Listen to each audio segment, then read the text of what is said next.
Do you like grunge music? Well, you've come to the right place, because this month we're doing a grunge music showcase. And this video, we're going to be highlighting the 10 essential grunge albums that any fan of grunge music should be listening to. If you're not a fan of grunge, stay watching this video and you'll see the essential album playlist. Let's get ready to rock.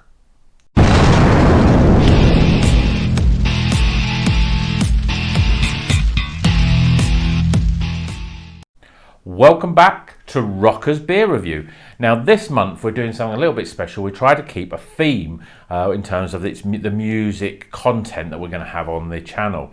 And this theme is grunge music. Now I know it's December, I know it's Christmas, and grunge is not something that you would associate with Christmas. But then what hard rock sort of music would you associate with Christmas? For me, any music within hard rock and heavy metal is really all about that sort of summer arena, summer stadium, summer festival sort of enjoyment. Grunge music though, you know, it's a little bit darker, it's a little bit grungy, I suppose. And I think some of the sort of tone and some of the actual content of grunge music probably is more suited to the autumn and winter months. So now is as good a time as any. Now, if you're into grunge music, then hopefully these 10 essential albums that I'm going to highlight for you now are ones that you already own. So you already know how great these albums are. But maybe there's a few in there that you haven't heard. I didn't want to take the normal sort of 10 list that you would expect. There's a few different ones in there that I think a lot of people may have not ever heard before. So stay tuned and we're going to do the rundown of the top 10 essential grunge albums.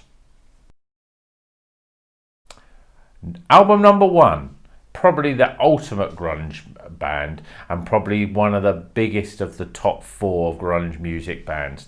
This band is Pearl Jam and the essential album has to be 10. It's their debut album, but every single song on here is absolutely brilliant. And I think that Pearl Jam probably never bettered this album, even though, you know, they've released another 10 albums after it.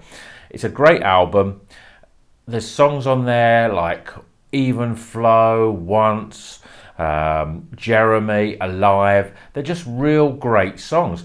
And even though Pearl Jam are sort of associated with being, you know, one of the top 4 of the grunge acts, this album is probably less grungy than a lot of other acts. It's almost more arena rock, really. I mean, for one, let me tell you a story. When grunge first started to break through, I was still a big fan of heavy metal and hard rock, and essential for me was, like, you know, big vocals, great guitars, you know, and guitar solos, which was something that grunge never really sort of embraced, I suppose. And everything was a little bit understated. But with this album, Versus by Pearl Jam, the solos are all over it. It's brilliant. Mike McCready is an absolute superb guitarist. So I think if you're discovering grunge and you're coming from rock, hard rock and heavy metal, it's a great introduction because you'll find a lot of this album to love. So that's album number 1. Album number 2 is Dirt by Alicia Chains. Now, Alicia Chains, I talked about the top 4 grunge acts. To me, they are Nirvana, Pearl Jam, Soundgarden and Alicia Chains. And Alicia Chains, to some extent, are probably the grungiest out of all of those bands. You know, they do this real sort of sludgy, sort of really sort of slow rock, really. But this album is absolutely superb. Yes, the vocalist Lane Stanley, a lot of it is biography, an autobiography sort of talk of his drug addiction, which unfortunately he did succumb to in the end. But the songs are just really great, and it just sounds like nothing else that was out there at the time. I mean, songs like Wood is just an absolute superb sort of rock anthem, and I think any fans of rock music would like it. What I think that Alicia Chains do really well is that obviously Lane Stanley's a brilliant vocalist, but a lot of people don't realise that a lot of the songs and a lot of the albums, Jerry Cantrell, the guitarist and founder of the group, sings a lot of the vocals on it as well, and his vocal interplay with Lane Stanley really makes this band. It's a great band and it's a great album. So that's number 2.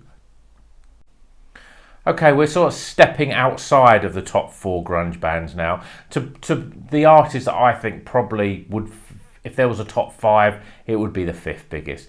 This band is Stone Temple Pilots. Now, they're not really, a lot of people talk about what is grunge music, and to me it's more of a sort of, it's just a more of a musical sort of style. But a lot of people will say, well, actually grunge is about bands from Seattle. And yes, the likes of the Big Four all have their sort of beginnings in Seattle. Stone Temple Pilots, though, are not really a Seattle band. But I think that they should be included here because they are the best combination for me. I think they take some of the best elements of the bands like Pearl Jam, like Alicia Chains, Soundgarden and Nirvana, and sort of mix it up into their own sort of style. And this album, which is Essential, is their second album, Purple. This is chock full of really great songs. They sort of take a sort of grunge style with almost like an art rock style, merge those two together. Yes, Scott Weiland was always seen as being a little bit of Eddie Vedder sort of copyist in terms of his vocal style, but I think that on this album they really sort of came into their own.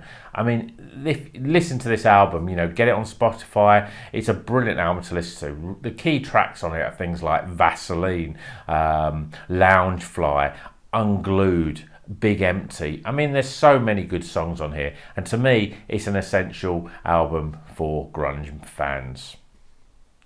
The fourth album in the essential grunge playlist has to be the self-titled album Temple of the Dog. Now, Temple of the Dog is a side project before a lot of the players in the band were actually released their full albums.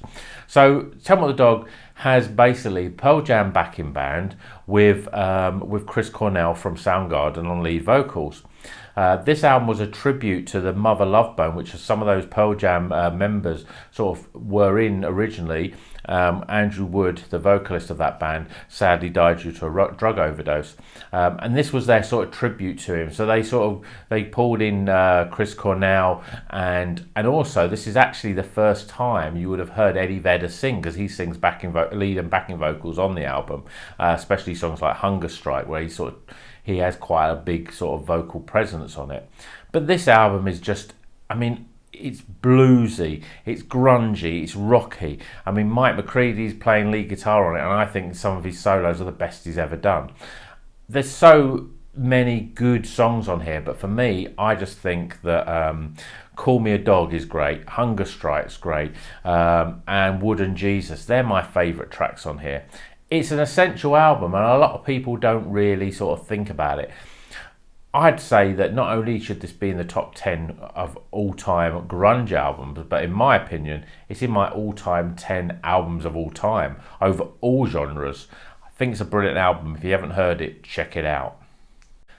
Number 5 in the Essential Grunge playlist is Shame by Brad. Now, a lot of people probably don't heard of Brad, and this is another sort of, you know, a spin-off band. So Brad basically comprises Stone Gossard from Pearl Jam, but the lead singer is the real star of the show. His name's Sean Smith, and he really brings a lot to this album. Songs like 20th Century is a real sort of, you know, almost like a Red Hot Chili Peppers with a real sort of funky bass solo in it, or bass line in it. And his vocals are absolutely superb.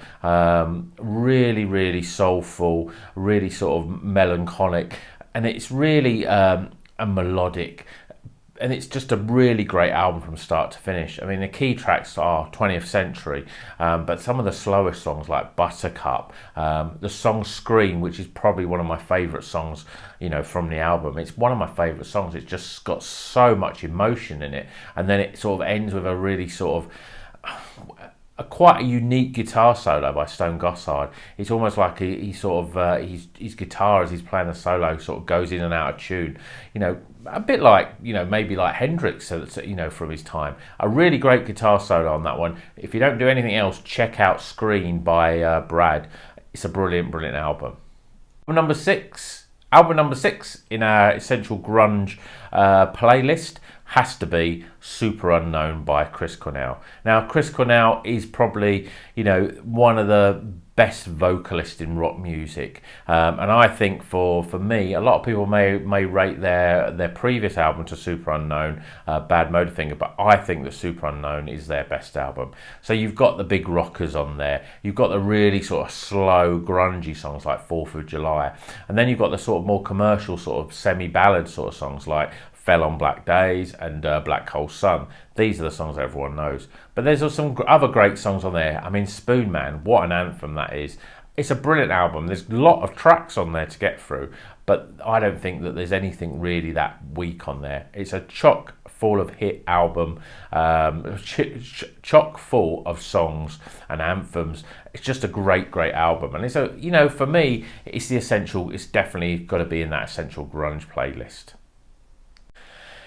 Now we're into number 7 in the Essential Grunge list, and this is Family by Satchel, another band that a lot of people haven't heard. And in fact, Satchel are the band that is fronted by Sean Smith that we talked about a minute ago with the band Brad.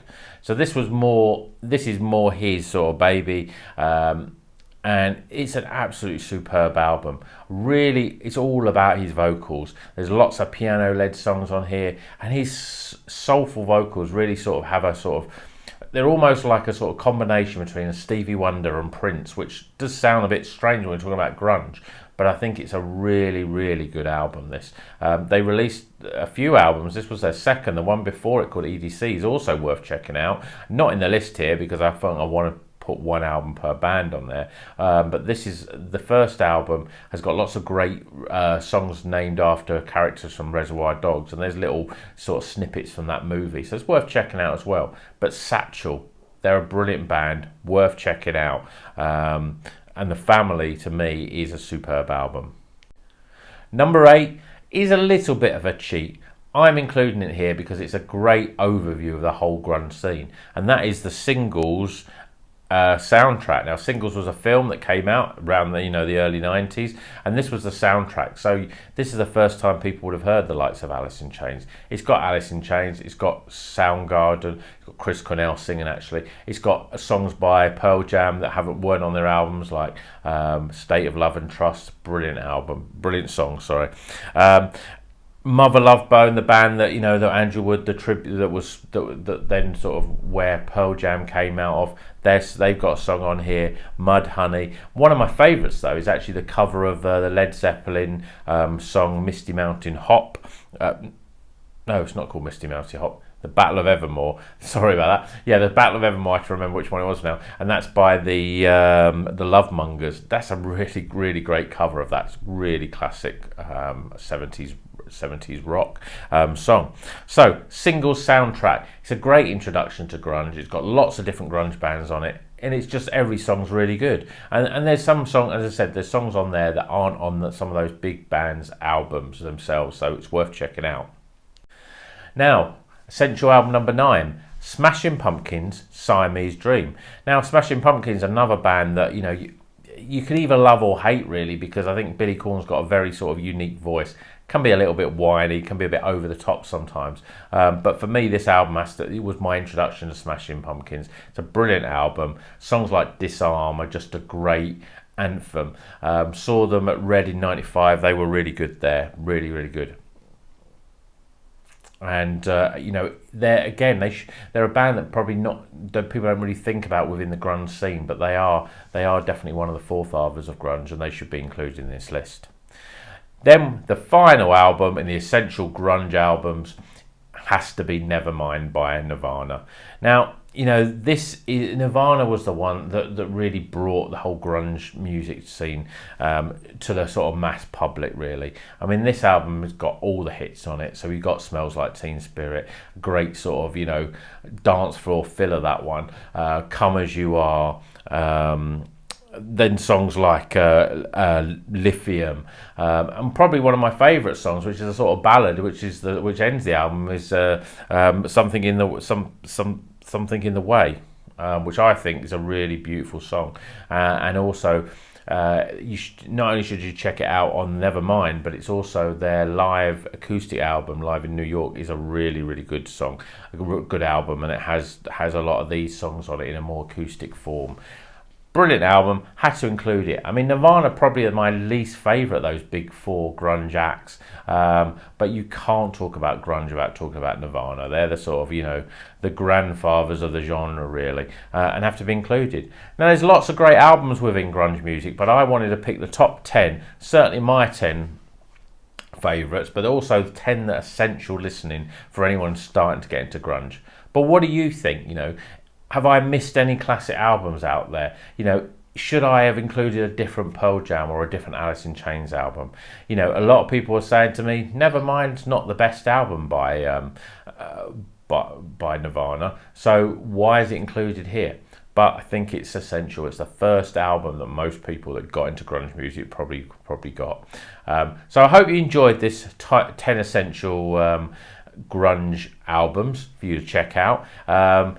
Please let me know what you think in the comments. And until the next one, you know what you got to do. You got to keep on rocking.